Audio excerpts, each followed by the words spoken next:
Hello दोस्तों, vision RS YouTube channel में आप लोगों का स्वागत है। और मैं मोहनलाल यादव आपके लिए भारतीय इतिहास का नया टॉपिक लेके आया हूँ। देखो, अपन बात कर रहे थे पिछले वीडियो में मुगल वंश की, और मुगल वंश की बात करें तो मैंने आपको बताया था मुगल वंश का काल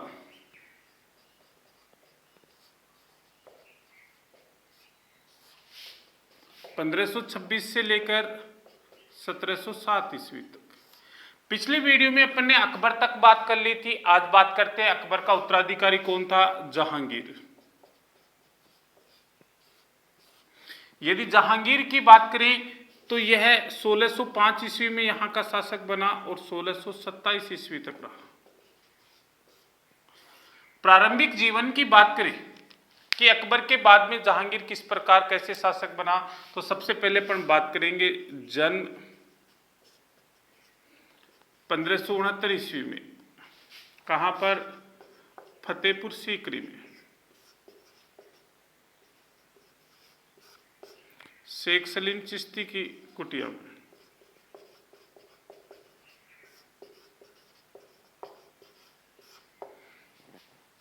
पिता का नाम सबको पता है, अकबर। माता का नाम बहरमल की पुत्री थी, हरकाबाई। मैंने आपको बताया था कि 1562 ईस्वी में आमेर का शासक था बहरमल। बहरमल ने अपनी पुत्री हरकाबाई का विवाह किसके साथ किया था? अकबर के साथ। यह पहला मुगल राजपूत विवाह माना जाता है। इसका दूसरा नाम था मरियम उजमानी। बचपन का नाम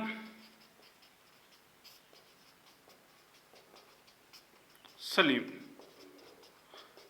देखो, शेख सलीम चिश्ती के आशीर्वाद से ये हुआ था, इसलिए अकबर ने इसका बचपन का नाम या प्यार से इसको सलीम या शेखू बाबा के नाम से यह जाना गया। तो काल हो गया 1605 ईस्वी से 1627 ईस्वी। जन्म हुआ 1569 ईस्वी में फतेहपुर सीकरी में। किसकी कुटिया में? शेख सलीम चिश्ती की कुटिया में। पिता का नाम अकबर, माता का नाम हरकाबाई, जिसको मरियम उजमानी की उपाधि दी गई थी, और बचपन का नाम क्या था? सलीम। अब देखो, जहांगीर के काल की बात करें तो कुछ महत्वपूर्ण टॉपिकों में पहला टॉपिक आता है इसका विवाह है, क्योंकि जहांगीर अपने विवाहों के लिए बहुत प्रसिद्ध था और जहां से अक्सर आपके क्वेश्चन पूछे जाते हैं।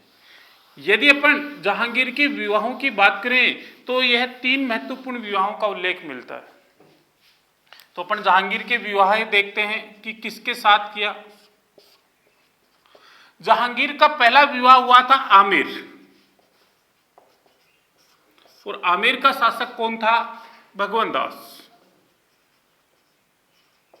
तो याद रखना, जहांगीर का पहला विवाह कहां हुआ? आमेर। आमेर का शासक था भगवंत दास। इसकी पुत्री थी मानबाई,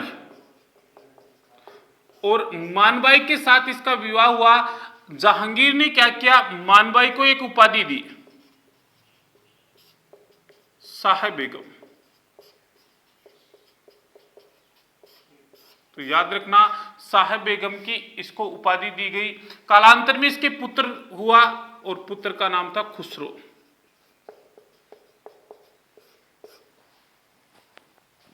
जहांगीर का दूसरा विवाह हुआ मारवाड़।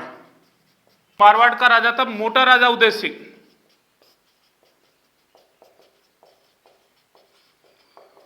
मोटा राजा उदय सिंह की पुत्री का नाम था क्या? मानीबाई। इसका विवाह भी जहांगीर के साथ हुआ। जब जहांगीर के साथ इसका विवाह हुआ तो जहांगीर ने इसको एक उपाधि दी, जोधाबाई या जगत गुसाई।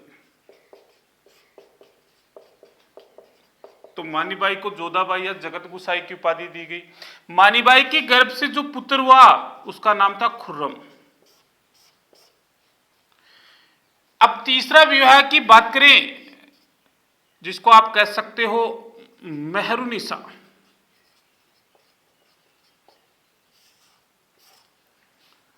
पिता का नाम गयास बेग, माता असमत बेगम, भाई आसफ खां। पति अली कुली बेग,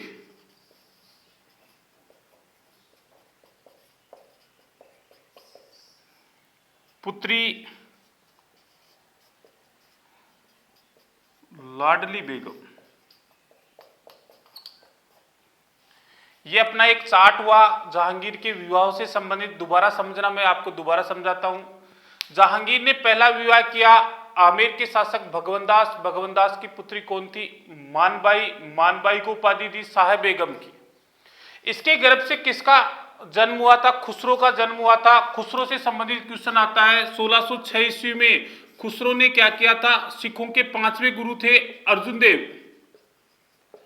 इस सिखों के 5वें गुरु अर्जुन देव के साथ मिलकर जहांगीर के विरुद्ध विद्रोह कर दिया था। जब जहांगीर के विरुद्ध विद्रोह किया खुसरो ने, तो ऐसे कहते हैं कि जहांगीर ने इसके विद्रोह को दबा दिया और अर्जुन देव की हत्या करवा दी। कालांतर में खुसरो को अंधा करवा दिया गया था और मानबाई के कहने पर खुसरो की हत्या करवा दी गई। यही कारण था कि इतिहास की पहली पुत्रहंता माता, पुत्रहंता माता किसको माना जाता है? मानबाई को, क्योंकि इसने अपने ही पुत्र खुसरो की हत्या करवाई थी। लेकिन कालांतर में मानबाई ने क्या किया कि जहांगीर की शराब की आदतों से परेशान होकर अफीम खाकर इसने भी आत्महत्या कर ली थी। तो पहला विवाह आपने देखा आमेर के साथ। दूसरा विवाह मारवाड़। ऐसे कहते हैं कि मारवाड़ का शासक था मोटा राजा उदय सिंह।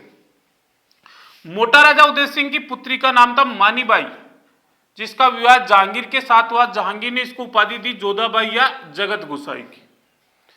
कालांतर में इसके गर्भ से पुत्र हुआ था खुर्रम। ऐसे कहते हैं कि खुर्रम ने भारत का शासन लेने के लिए जहांगीर के विरुद्ध विद्रोह किया था। तब यह क्या करता है कि राजस्थान में आकर शरण लेता है। इंपॉर्टेंट क्वेश्चन है, क्योंकि खुर्रम को आप इतिहास में शाहजहां के नाम से जानोगे। क्वेश्चन ये आता है कि निर्वासन काल के दौरान शाहजहां ने राजस्थान में कहां पर शरण ली थी? तो आप कह सकते हो कि उदयपुर में पिछोला झील के किनारे शरण ली थी। और पिछोला झील में 2 महल बने हुए हैं, जग मंदिर और जग निवास। तो याद रखना कौन से महल में शरण ली? जग मंदिर महल में शरण ली थी। और इन्हीं जग मंदिर महलों की सुंदरता को देखकर शाहजहां के मन में क्या आया था? ताजमहल बनाने का विचार आया था। तो ये दूसरा विवाह था। तीसरा विवाह, यहां से अपन एक नए चैप्टर की शुरुआत करेंगे। इसमें देखना, अलग से समझना आपको। मेहरुनिसा, इसके पिता का नाम था गयास बेग, इसकी माता का नाम था असमत बेगम। मेहरुनिसा का भाई था आसफ खां। मेहरुनिसा का पहला विवाह हुआ अली कुली बेग के साथ और इनके एक पुत्री थी जिसका नाम था लाडली बेगम। यह अकबर की काल में आई थी। कहां से? फारस से। काम की तलाश में और अकबर के दरबार में रहने लग गए। जब अकबर के दरबार में रहे तो कालांतर में क्या हुआ? 1605 ईस्वी में अकबर की मृत्यु हो गई और शासक बन गया कौन? जहांगीर। तो ये जहांगीर के दरबार में रहने लगे। जहांगीर ने क्या किया? गयास बेग को एक उपाधि दी एतमातुदौला। तो याद रखना कि गयास बेग को एतमातुदौला की उपाधि जहांगीर के द्वारा दी गई थी। अली कुली बेग की बात करें तो इसको शेर अफगान भी कहते हैं। क्या कहा जाता है? शेर अफगान। लाडली बेगम की बात करें तो लाडली बेगम का विवाह हुआ किसके साथ? जहांगीर का एक पुत्र था शहरयार, उसके साथ। तो लाडली बेगम का विवाह जहांगीर के पुत्र किसके साथ हो गया? शहरयार के साथ हो गया। आगे बात करें तो अली कुली बेग की मृत्यु होने के बाद जहांगीर ने क्या किया? मेहरुनिसा से विवाह कर लिया। और जब मेहरुनिसा से विवाह किया तो इसको एक उपाधि दी और वह उपाधि थी कौन सी? नूरजहां या नूर महल। तो याद रखना कि विवाह के बाद इसको कौन सी उपाधि दी गई? नूरजहां या नूर महल की उपाधि दी गई। तो मेहरुनिसा वास्तविक नाम, उपाधि नूरजहां या नूर महल। पिता का नाम गयास बेग, उपाधि कौन सी थी? एतमातुदौला। असमत बेगम। असमत बेगम की बात करें तो आपने देखा होगा कि अजमेर में एक झील है आनासागर झील। आनासागर झील के किनारे जहांगीर ने एक बाग लगवाया था, दौलत बाग या सुभाष उद्यान। तो याद रखना, दौलत बाग या सुभाष उद्यान की बात करें तो अस्मत बेगम इतिहास की पहली महिला थी जो गुलाब से इत्र बनाने की कला जानती थी। क्या जानती थी? गुलाब से इत्र बनाने की कला जानती थी, और उसने सुभाष उद्यान में पहली बार गुलाब से इत्र बनाया था। आसफ खां की बात करें तो यह इसका भाई था, और इसकी जो गुट बनाया था नूरजा जुंता गुट, उसका महत्वपूर्ण सदस्य भी माना जाता है। तो यह जहांगीर के काल के या जहांगीर के जीवन के 3 महत्वपूर्ण विवाह माने जाते हैं। जहांगीर ने एक विवाह और किया, करमसी, एक राजपूत राजकुमारी थी करमसी, उसके साथ भी जहांगीर ने विवाह किया था। जहांगीर का संबंध अनारकली के साथ भी जोड़ा जाता है। देखो, अनारकली और जहांगीर की प्रेम कथा का वर्णन किसी भी इतिहासकार के द्वारा नहीं किया गया। एक अंग्रेज इतिहासकार आया था जिसका नाम था विलियम फिंच। कौन आया था? William Finch. उस विलियम फिंच ने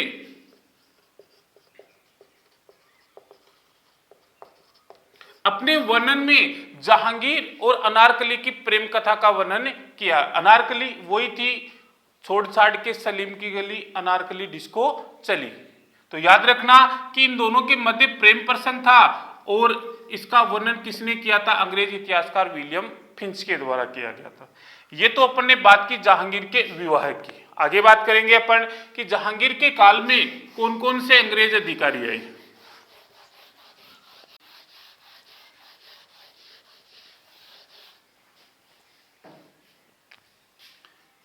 अंग्रेज यात्री। यदि बात करें जहांगीर के काल में अंग्रेज यात्रियों की, तो इसके काल में 2 महत्वपूर्ण अंग्रेज यात्री आए। पहला आया हॉकिंस, 1608 ईस्वी में आया, 1611 ईस्वी तक रहा। ऐसे कहते हैं कि ईस्ट इंडिया कंपनी ने क्या किया था, व्यापार की अनुमति लेने के लिए अपना पहला यात्री हॉकिंस भेजा जहांगीर के दरबार में। जहांगीर ने इसको 400 का मनसबदार बनाया, और ऐसे कहते हैं कि यहां पर अपने दरबार में इसको रखा। 1608 ईस्वी में आया, 1611 ईस्वी में वापस चला गया, लेकिन जहांगीर ने इसको व्यापार की अनुमति नहीं दी थी। यदि बात करें दूसरा यात्री, तो वो था सर टॉम्सरो। सर टॉम्सरो 1614-15 ईस्वी के लगभग आया था, और 1619 ईस्वी तक रहा।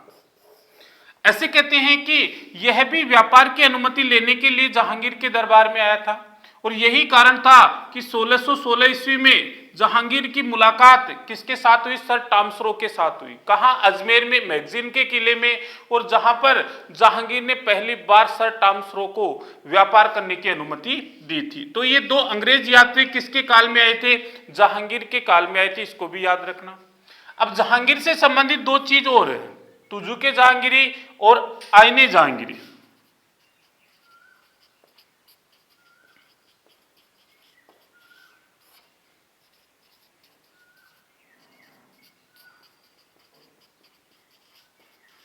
देखो, दोनों को आप एक ही समझ लेते हो, आईने जहांगीरी और तुजुके जहांगीरी। यदि सबसे पहले बात करें अपन आईने जहांगीरी, तो ऐसे कहते हैं कि जहांगीर ने अपने प्रशासन में सुधार करने के लिए 12 घोषणाएं की थी, और इन 12 घोषणाओं की जो संहिता बनाई उसको क्या कहा गया? आईने जहांगीरी कहा गया। तुजुके जहांगीरी की बात करें तो मैंने आपको पहले ही बताया था कि मुगल वंश के 2 ही शासक ऐसे थे जिन्होंने अपनी ऑटोबायोग्राफी लिखी थी। पहला मैंने आपको बताया था बाबर, जिसने तुर्की भाषा में अपनी आत्मकथा लिखी, और दूसरा शासक कौन था? जहांगीर, जिसने फारसी भाषा में अपनी आत्मकथा लिखी। तो जहांगीर की आत्मकथा का नाम क्या था? तुजुके जहांगीरी। लेकिन इसमें केवल जहांगीर ने 16 वर्ष का इतिहास लिखा।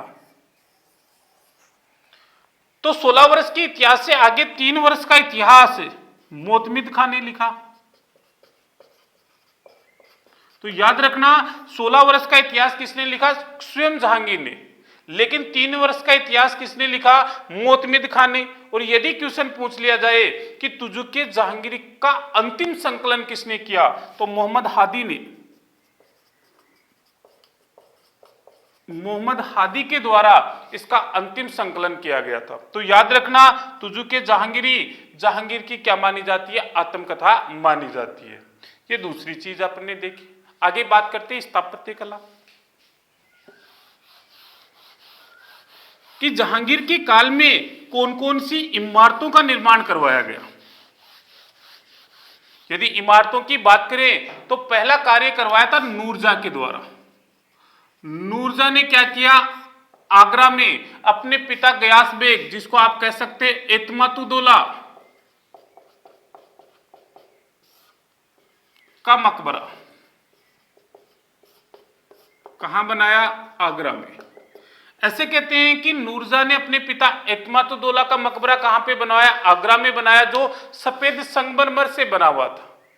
यहां से इंपॉर्टेंट क्वेश्चन ये आता है कि भारतीय इतिहास की पहली इमारत जिसमें पित्राडूरा शैली, कौन सी शैली, पित्राडूरा शैली का प्रयोग किया गया। यानी नक्काशी में सोने चांदी के रंग भरना क्या कहलाता, हीरे मोती जड़ना क्या कहलाता, पित्राडूरा शैली। और भारतीय इतिहास की पहली इमारत जिसमें इस शैली का प्रयोग किया गया था वो था एतमातुद्दौला का मकबरा, जो कहां पे बना हुआ है, आगरा में। जहांगीर के काल में दूसरी इमारत बनी अकबर का मकबरा।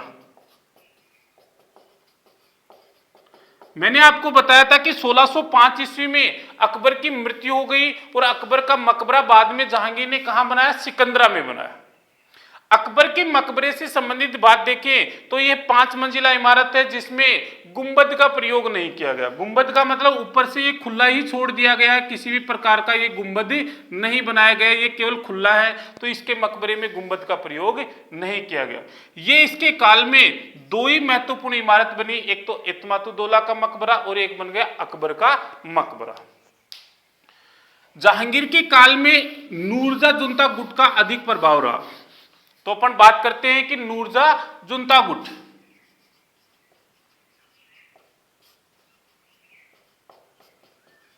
कई बार आपसे एक सिंपल क्वेश्चन पूछता है कि इस गुट का कौन सा सदस्य नहीं था, तो कौन कौन थे इसमें सदस्य। पहला था स्वयं नूरजहां, गयास बेग, असमत बेगम,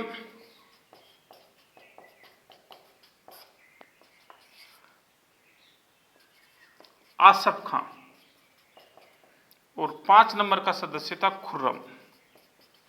तो याद रखना कि नूरजहां जुंता गुट में कुल कितने सदस्य थे, 5 सदस्य थे। और 5 सदस्यों की बात करें तो स्वयं नूरजहां, उसका पिता गयास बेग, उसकी माता असमत बेगम, उसका भाई आसफ खां, और ये जहांगीर का पुत्र था खुर्रम, जो मैंने आपको बताया था मारवाड़ की राजकुमारी थी मानी बाई, उसका पुत्र था खुर्रम। ये भी नूरजहां जुंता गुट का सदस्य माना जाता है।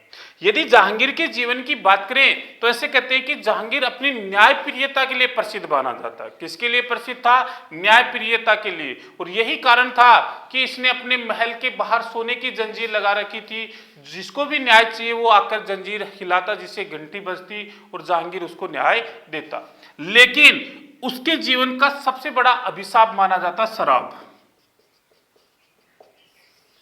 कि यह शराब बहुत अधिक पीता था, जिसके कारण इसका जीवन क्या हो गया था, अस्त व्यस्त हो गया था। यदि आगे बात करें तो जहांगीर एक फल का बहुत शौकीन था, फलों का एक राजा था, आम। ऐसे कहते हैं कि जहांगीर आम खाने का शौकीन था। इसके काल में सूरदास ने एक ग्रंथ लिखा सूरसागर, किसके काल में लिखा गया था, जहांगीर के दरबार में, जहांगीर के काल में सूरसागर नामक ग्रंथ लिखा गया था। ऐसे कहते हैं कि जहांगीर स्वयं एक बहुत बड़ा चित्रकार था, और यही कारण था कि जहांगीर के काल को चित्रकला का स्वर्ण काल कहा जाता है। क्या कहा जाता है, चित्रकला का स्वर्ण काल। कि किस मुगल बादशाह के काल को चित्रकला का स्वर्ण काल कहा जाता है, जहांगीर के काल को चित्रकला का स्वर्ण काल कहा जाता है। 1627 ईस्वी की बात करें तो ऐसे कहते हैं कि जहांगीर की मृत्यु हो जाती है। जब जहांगीर की मृत्यु 1627 ईस्वी में हुई तो इसका मकबरा शहादरा में बनाया गया। कहां पर है, लाहौर में। कौन सी नदी के किनारे, रावी नदी के किनारे। तो याद रखना 1627 ईस्वी में जहांगीर की मृत्यु हो गई और इसका मकबरा शहादरा कहां, लाहौर रावी नदी के किनारे बनाया गया। और इसी के साथ ये जहांगीर का टॉपिक अपना कंप्लीट। इससे संबंधित कोई भी डाउट हो तो कमेंट बॉक्स में जाकर अपने डाउट को क्लियर करें, हमारे चैनल को सब्सक्राइब और लाइक करें। धन्यवाद।